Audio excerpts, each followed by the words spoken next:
It was amazing coming back to it because I knew that it worked. You know, I knew that the writing would be just as good, if not better.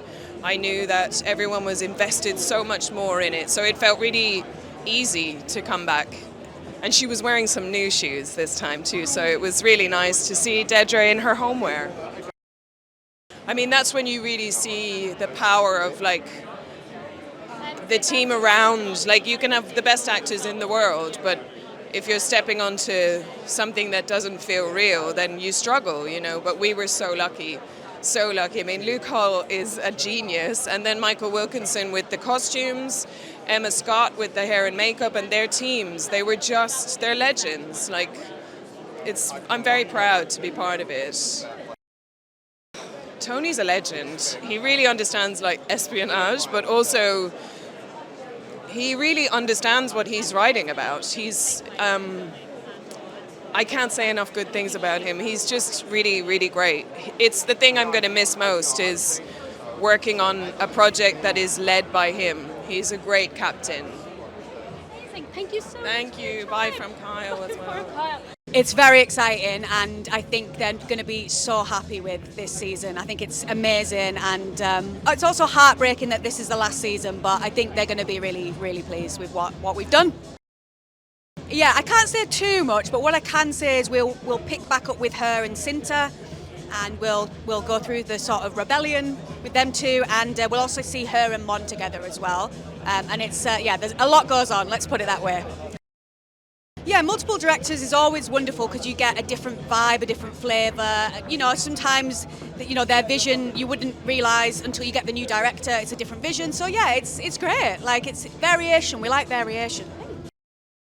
It's a story about human beings and human behaviour. It's a story about good over evil, and it's a story about human beings caring about the state of the world and sticking up for each other. And I think we can all resonate with that feeling of wanting to look after each other. Well, at the end of season 1, where we left Mon Mothma, was at a really difficult crossroads in regard to her daughter and her place within the rebellion and perhaps what she has to sacrifice. At the beginning of season 2, we begin at that wedding. So you can just imagine what that is for her, how complicated, and yet what it allows us is to see Mon Mothma's culture, her history, where she's grown up. We get to visit Chandrila, that we've never seen that before. I'd never done that before. That was so revealing to me. And to see this orthodoxy, this privilege that she's grown up in, and therefore how far she chose to move from that, to become this woman, this leader. And then, of course, we jump, as you know, in this season. And so then we see her at the Senate, and then we see her at work, and then we see her at other crossroads and moments where she has to step out of the shadows and step forward and carry that, or risk it all. She has to risk it all. Oh my God, I mean, I guess the thing that I would take away from this the most is that this version in Andor season 2 is the version of Mon Mothma that I could have only hoped for. For Tony to have written story about her, to give her an arc, to give her this story. And Michael's costumes, and Emma's makeup design. I mean, it's truly special, and I feel really terribly grateful that I've gotten to play her now. And I think people will love it. The cast is extraordinary.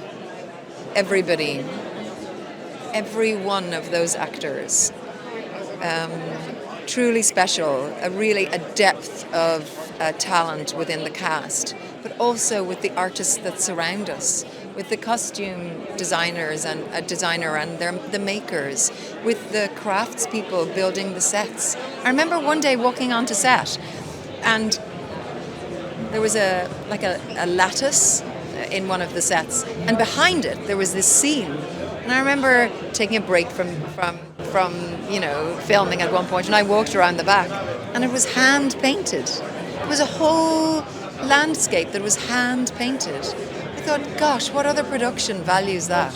So amazing. I could not be more excited. There's been so much work put into this, and everybody's been amazing. The cast is incredible. Tony's done a spectacular job. Production value is amazing. And what I really am excited about is to now have, what's essentially 24 hours of storytelling that leads us into Rogue One. So I've been telling everybody, you got to watch the movie again, too, because you really see it with a whole different feeling. Well, he's full in committed to the revolution.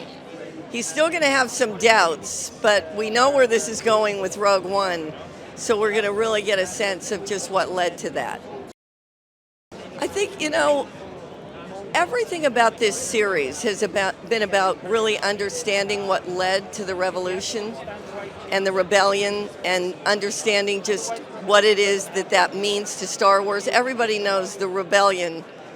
You hear that word, you know that's Star Wars. So I think this really defines that in a very, very incredible way.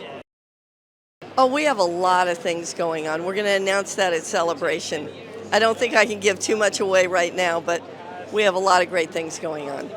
Thank you so much. I think the pressure, as Cassian is moving on, we met him as a rather cynical and reluctant, non-committed nobody, to, making the decision to become a rebellion volunteer. In season 2, he continues his journey, and, we find him a soldier becoming a leader, and ultimately, moving into the story of Rogue One, where he will find his heroic end. And it really is, the whole pressures with the galactic war drawing ever closer, and the Rebellion Alliance growing is really putting, an extra urgency and kind of, powerful drive of the whole season. So I think it will be a very exciting ride for the audience to finally share with us.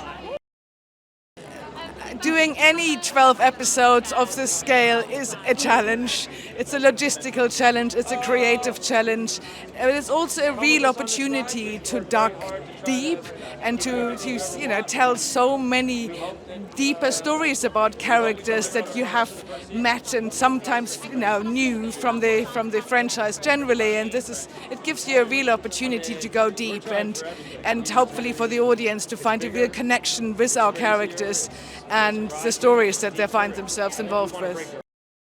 Any serial storytelling that shoots and blocks with varying directors is a huge onslaught of work ahead of you. You start that freight train and it's not going to stop, and it will keep going. You're forever prepping, shooting and post-producing.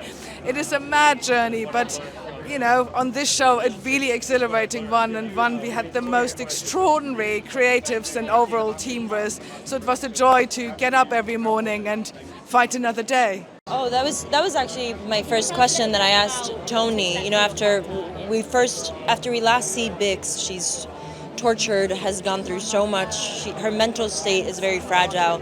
So my first question to Tony was, how does Bix handle this? Is she someone that's, she's going to find strength in it? Is she someone that's going to kind of shove things under the rug and say, I'm okay? And the reality is that it's a little bit of both. And it's very complex when you go through trauma, and Bix is trying her best. And, in the course of this season, her journey is to really sort of come into her own and find security within the relationship that she builds with Cassian and the relationship that she builds with herself. I mean, we've been waiting so long, we've filmed this so long ago, so I'm just really excited for people to watch it, for people to see what Tony has been working on for years. And if you like season 1, season 2 is just bigger and better. I've never done a season 2 of anything. I feel like I haven't been in a successful enough show to have the ability to come back and and see all your friends and your family. You know, in season 1 we were sort of all trying to figure it out, and then season 2, you know, everything we all just brought the notch up, and things got bigger, things got more complicated. We maybe got a little bit more money so we could do a little bit more fun stuff. So it's just so much bigger. Being a part of Star Wars has been a dream of mine forever, as long as I can remember. It's part of the reason why I'm an actress. And to be a Latin American in Star Wars, you know, for so many years I didn't see myself, and the fact that I'm here, the fact that I'm a part of this specific show means the world to me. I have a little X for Bix right here. That's how important. It's the only character that I have a tattoo of. I love Bix, I love this show, and I love these people. We were about halfway through filming season 1 when we realized that we realized what we had started. We couldn't do it. It was just going to be too much if we wanted to do it right. It's a year later. Some of them think they've moved to a place of safety. Cassian is working for Luthen on missions, and he's become a leader.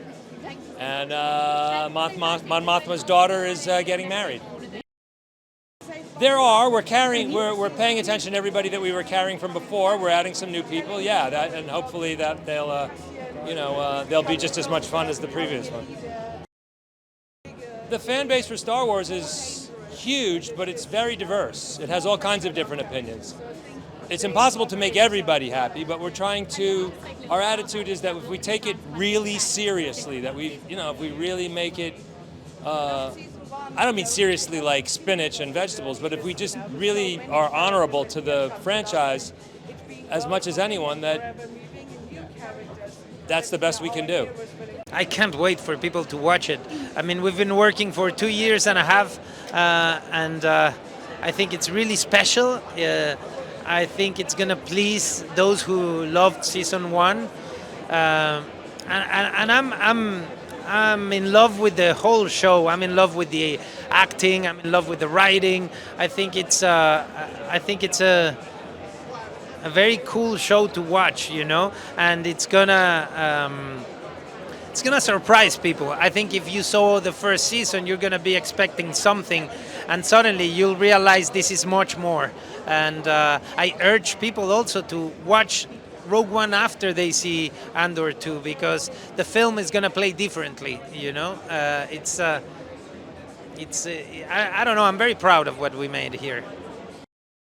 Yeah, the end of season 1 is he just went through an awakening, right? He wants to be part of something, but now he has to understand what it means, you know, what he has to leave behind, and he has to grow. He has to understand the need for change, and he has to witness many things, learn from people like Luthen, and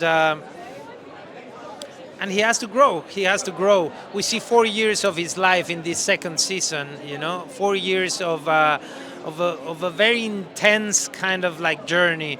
And he has to understand what he's capable of. He has to start believing in himself, you know. But also he has to understand what he's gonna have to leave behind, you know, what that sacrifice means, what fighting for the cause means, what a revolution means, you know. I don't know, it's not challenging because I'm working with great material, you know. The writing of Tony Gilroy is something special. It's full of complexity. There's so many layers, and this long format allows you to explore on that, you know. So I would say the opposite. It's a playground for actors, you know, when you arrive and you find that every connection means, every moment means. There's no simple or easy scene to do, you know. It's. I don't know what I'm gonna do after this, you know. I think we were very lucky to work with such interesting material. Yeah. Well, just imagine. I mean, we just follow Cassian and these characters for a year in season 1. Now it's 4 years. you're going to get to see all of those characters and all the new characters that have to come in. If you know Rogue One, you know what I'm talking about. You know, you'll get to see characters you know, many familiar faces, but it's just so much more intense, you know, complex. The adventure is there, the complexity is there, but this is a story about a revolution, right? And revolution doesn't happen if it's not for love and family and belonging and all of that. They're gonna see. Well, he after what he started in season 1 when he was trying to build up the rebellion.